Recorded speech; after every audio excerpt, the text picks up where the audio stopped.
Hey Sonia and Wayne, it's Allison, and I am going to walk through your preliminary design presentation for your basement and the upstairs formal living room. You will find these documents uploaded in Basecamp, so you can kind of watch the video and reference the documents back and forth, and then just take time to kind of look over them together, separate, gather your feedback, and then get back to us so that we can kind of move forward and make sure that we're staying on track for a summer completion date for you. Just jumping right in, the first page in this design document is going to be all of your material schemes. So this is all your paints, wall finishes, wallpapers, accent textiles for the basement, and then accent textiles for the upstairs living room. We have all of these physical samples for you, which Kaylee will be getting to you, and they will be labeled to coordinate to this number. So as you're kind of watching this and flipping through the presentation, you'll see this number highlighted throughout, and then you can kind of reference that as you're looking at the design plan and kind of look at the paint colors and make sure that you know you're looking at, the correct paint for each area. And then we just have all your lighting finishes pulled out on this page, which we'll go into a little bit more in depth as we move through each space. So we're just going to jump right in first to the playroom. So the material scheme is really inspired by the suite that you guys stayed at the Grand Hotel. So a lot of blues and teals, bright colors, mixes of patterns, and really just like incorporating that in a way that feels really fun and playful, but also kind of sophisticated and restrained where it needs to be. So those colors will kind of carry throughout all of the spaces that we've pulled together, but just in different varying amounts based on, the level, like the design aspect of the space. So obviously we're going a little bit more fun and a little bit more whimsical for the playroom. And I just want to walk through a couple of the options for floor plans for you. So the first floor plan is including your equipment, exercise equipment in this space. So we've really designated a couple specific play areas for the kids, but really wanted to also incorporate space for the exercise equipment. So we would be creating a toy storage and reading area along this wall, having an open play area here so they can, kind of play and run and pull toys out and have room to actually play with them. And then what we're calling an active play and arts area here, which I'll dive into a little bit more in detail on the coming pages. And then obviously your exercise equipment here. These two pieces, the treadmill and the rowing machine, are the pieces that fold up. So that really allows for, they go to about here. So that really allows for this area to be open play, more of an open play area as well.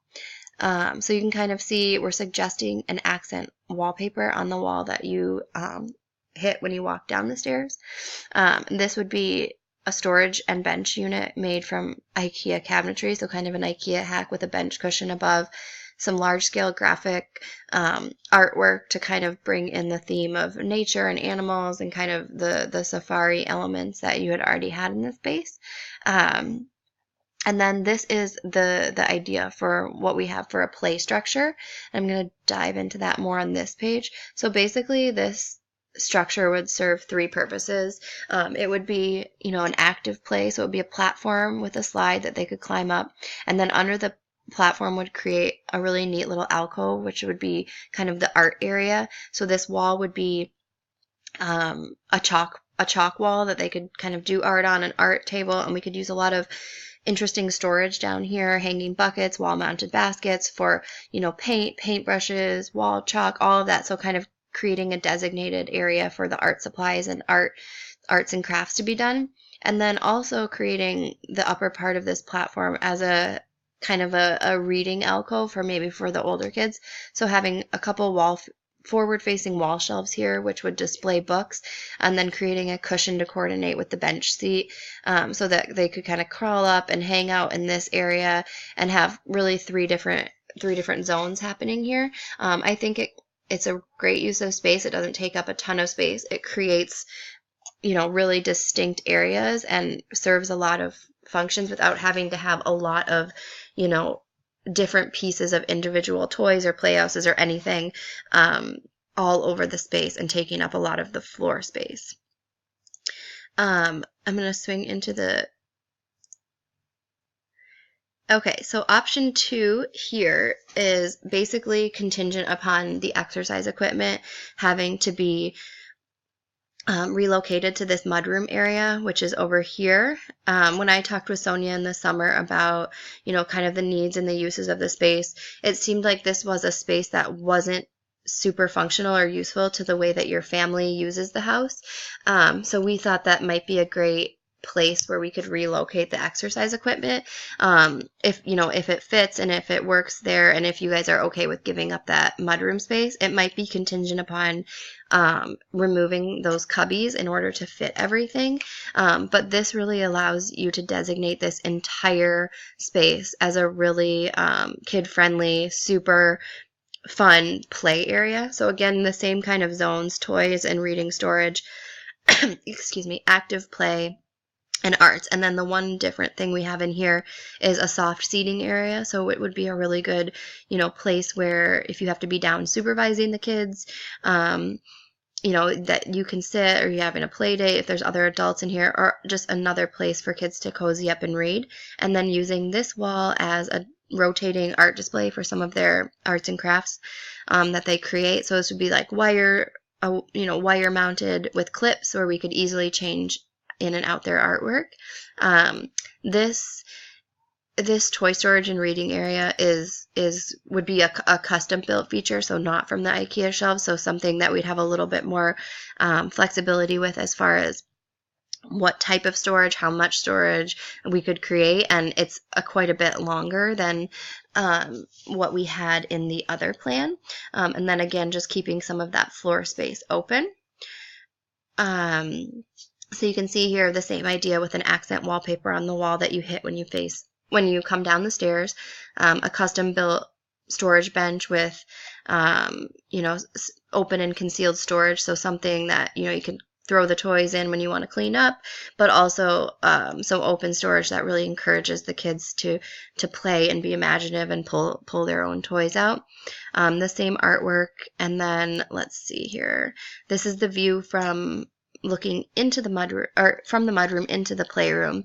So a little bit more of a permanent type built play structure that we could do here with, the same idea with a platform on the inside, but maybe some little windows, a pitched roof, a slide coming out of it. So something that's a little bit more a permanent structure and a more of a playhouse built in versus what we had before with just a platform.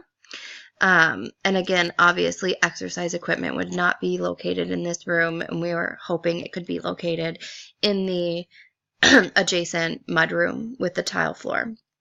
You can see just a little view of that here, your accent wallpaper again, which was inspired by some of the carpet patterns from the suite that you guys stayed in, but a little bit more restrained. So those are the ideas for the playroom.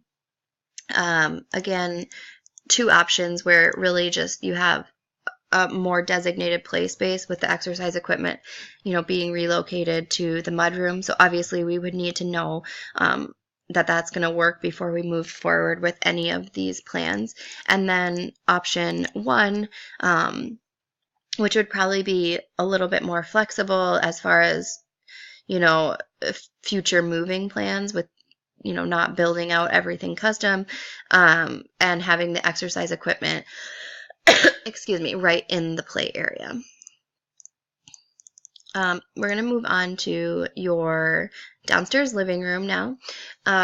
So the main thing with the downstairs living room that we have changed is the layout. So originally you had your bar here, your media cabinet here, and then the fireplace. And we felt that this was really kind of throwing off the balance of the room, that you had 3 really large, heavy items on one side of the room, and it was making the layout feel a little bit conflicted and kind of skewed towards the one side, and also really making the focal point of the space be competing between the media center and the fireplace. So what we've done is suggested removing this media cabinet and either refinishing and relocating it to this wall, or we've shown suggestions for a new media cabinet along this wall, and then orientating the seating in this way. So what that does is if you come in from this direction or if you come in from this direction, your focal point is immediately on your fireplace and the art on this wall and the seating versus seeing these three large heavy items kind of competing for the focal point of the room. So that's the main change that we did for layout wise in this room. We're also suggesting using the chairs from upstairs in the downstairs living room. So that's allowing us to inject a little bit of pattern down here, but you'll also see it gives us some more flexibility for some of the materials and finishes for the upstairs. So basically relocating those and then throwing in some fun accent textiles that pick up on the color scheme throughout the rest of the space, and the mix of patterns between like these really cool geometric patterns and organic patterns. Let's see here. So I'm going to skip that part and come back to that until I go here. So this is basically the view from the bar looking at your living room. So again, media cabinet here, using some frames for some of your existing pictures, and then replacing our light fixtures.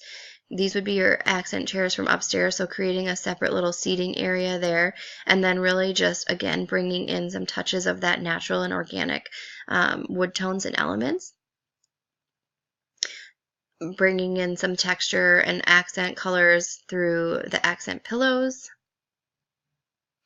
And then this area between the bathroom and the bedroom, we're thinking of using as an area that can bridge the gap between kind of the play area and the kids area, which is over here, and the adult living area. So doing a really funky textural natural element light fixture, and then just doing a table with chairs. So this could function as, a game table for family game night, a craft table if the kids are working on something that needs a little bit more space than, what we're showing for the kid-size table and chairs, or it could transition as an adult space for overflow seating if you're having people down at the bar, or you're having like an adult game night or card night. Using a round table with just a couple of chairs still allows a good flow of traffic from the bedroom to the bathroom, but while still utilizing this space without having to have all your furniture kind of tucked up against the walls. We're also suggesting replacing the bar countertop with a quartz. So again, just kind of elevating the feel of the materials and finishes and just updating that down there, and replacing the bar stools with something that has a cool transitional style, but brings in a pop of the color that kind of coordinates to your living room and also connects to the colors in the playroom.